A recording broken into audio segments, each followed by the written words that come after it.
Joining us now via Skype is Mideast expert and Newsmax contributor Dr. Phares. Dr. Phares is an advisor on terrorism and the Middle East to members of Congress. And Dr. Phares, thanks so much for being here.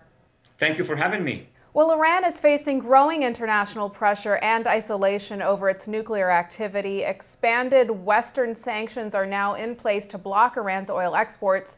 Do you see Iran backing down at all, or is the Islamic Republic more emboldened than ever? No, the Iranian regime is convinced that they're going to go forward with their program. That program includes the nuclear weapon, but it also includes the delivery system. They're working very hard also on establishing the missiles, both intercontinental when they can and regional, and certainly they can have Israel, most of the Arab countries, Europe, Moscow, India, and our fleet in the Gulf and in the Eastern Mediterranean in their range.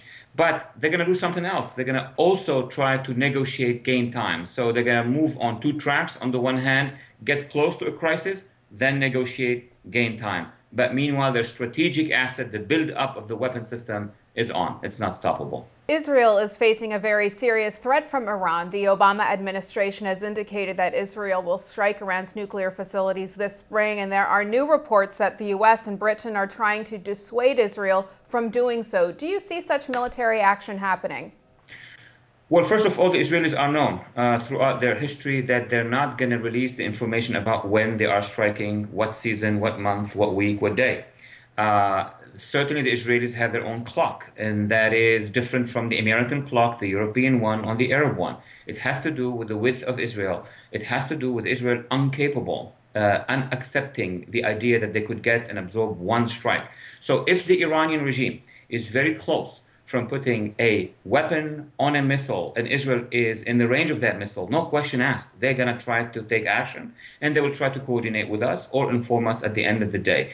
But beyond that, of course, the Israelis would want to be, as a good ally of the United States, in full coordination. It's really up to Washington now and Israel to coordinate that matter, and I think that the visit between Prime Minister of Israel and the President of the United States should be doing this, at least, in principle. Will the U.S. find itself in its third war in 10 years? And is a war in the Middle East then both imminent and inevitable in your view? Look, the jihadi forces in the Middle East are heading that way. There is no doubt about it. From a very high altitude, what you see in Iran is preparation for confrontation. And if you don't confront them, it's like the National Socialists in the 30s. If you don't stop them, they're going to continue. After Czechoslovakia was Poland, and then France. And after Iraq, it's Syria. And after Syria, it's Lebanon. It's going to be Eastern Arabia.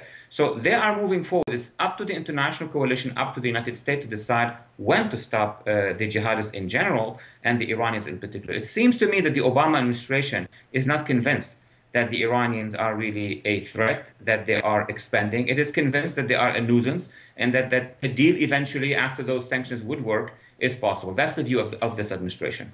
Now, President Obama is pursuing a policy of diplomacy and sanctions. What is your assessment of the White House's response? And if you were to advise President Obama, what would you tell him?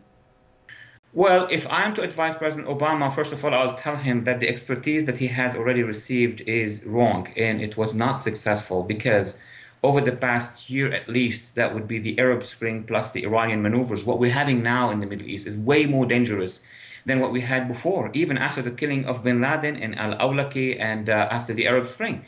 What we're having now is an Iran which is much closer to the nuclear bomb, with many ramps of missiles. We have an Iran which is influential in Iraq, is linking up with Assad, with Hezbollah. Hezbollah has more missiles than ever. And on the other hand, you have the rest of the Middle East falling slowly under the hands of the Muslim Brotherhood in Egypt, in Libya, in Tunisia. They are very influential in Morocco.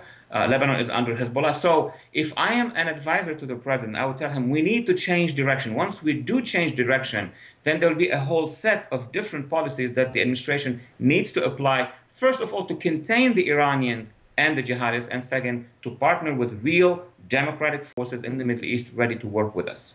Dr. Phares, last week a bipartisan group of senators introduced a resolution that declares it unacceptable for Iran to obtain nuclear capability. How do you view this move? Well, this is a necessary move. These moves are basically coming a little bit late in the process, but they are always natural and important. This is a message basically to the administration. This is a message to all presidential campaigns that we need to keep in mind that while we are going into our political processes here and or, regular policy in the Middle East, the Iranians are moving forward and there will be a day where the Iranian regime, if we don't check them, they will come and say, here's our weapon, and now we are in a new era, so we've got to deal with us as a nuclear force. That is what the Senate, and I'm assuming also the Congress, don't want to see happening.